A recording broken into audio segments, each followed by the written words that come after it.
Hybrid nga bike mga guys ang aton nga brown subong adlaw oh na iyan isa sa amigo tanga kay Toroli. Oo, naka-trek siya mga guys na hybrid oh. Pero gin-upgrade niya. So balanta ko lang sa inyo ang i-upgrade niya di ba? Ipapa-overall cleaning ini mo pero gusto ko lang makita ninyo ang itsura ya sang higko pakag sang limpyo na. So before tayo maglinis, double check muna natin naka XTR siya mga guys na 9. Naka-mechanical brake siya. Ano tawag natin? B-brake. Oh, na Shimano lever niya. Tapos, ang iyang manubela, branded, syempre. Old na, pero quality pa. Naka-CNC man siya mga guys na, ano, na stem. Naka-titanium bolts. NB ah. Grabe.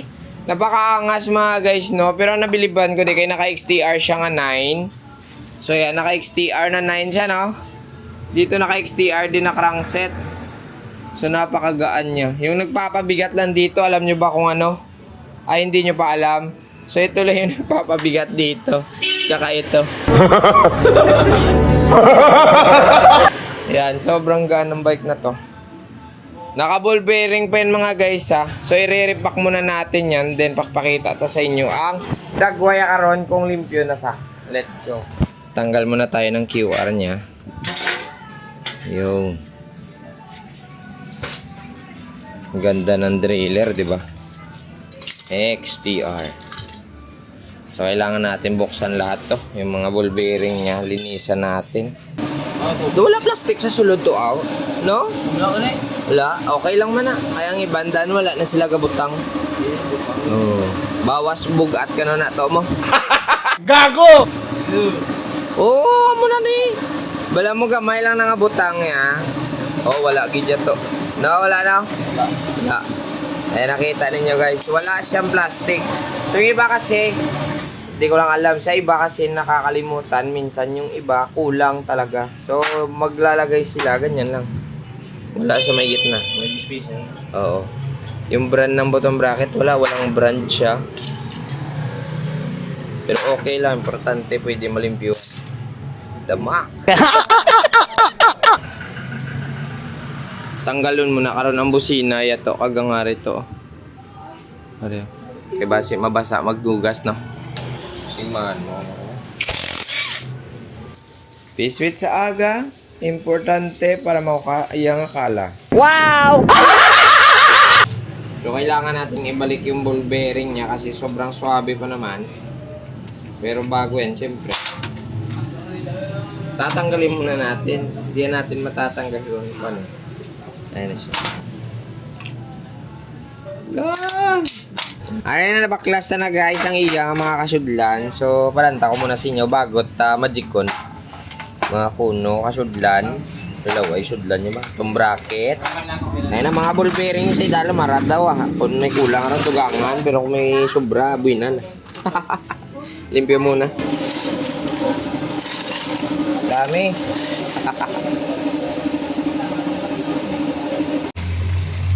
Iswitan muna natin para mamaya magkikinang naman, di ba?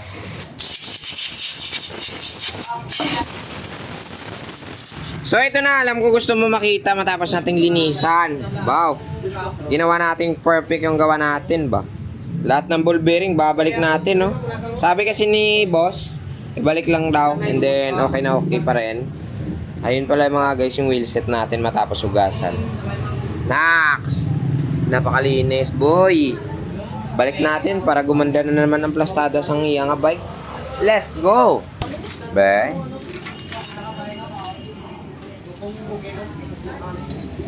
Smooth boy, ang smooth boy. Para maging perfect yung trabaho natin, lagyan natin pampadanlog bago ibalik. Ito yung bearing nya. Pupunuin natin ng pagmamahal. Maglalagay na kami mga guys ng kanyang bottom bracket na tapos nating linisan. So, eto ikabit na natin. So, walang plastic to sa may tungagi na, di ba? Okay, wala na. Ayan, perfect. Walang sabit. La, sabit. Tsura mo eh. Wow! Ay, ito rin, kakabit na natin yung harapan. Nakabit na natin mga guys yung XTR na ano, na, abo, makarami. Wow! Nakimanda. Ay! Alam me.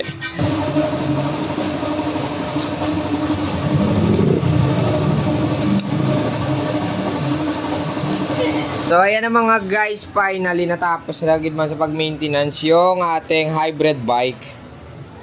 So nakita nyo, nawala na yung mga dumi na nakikita nyo kanina. Oh, walang problema yung drivetrain niya, goods na goods na. Safety yung bike, wala nang problema, wala nang dumi. So, amo na naman bawsin mo, bayad ka na din. Bye-bye!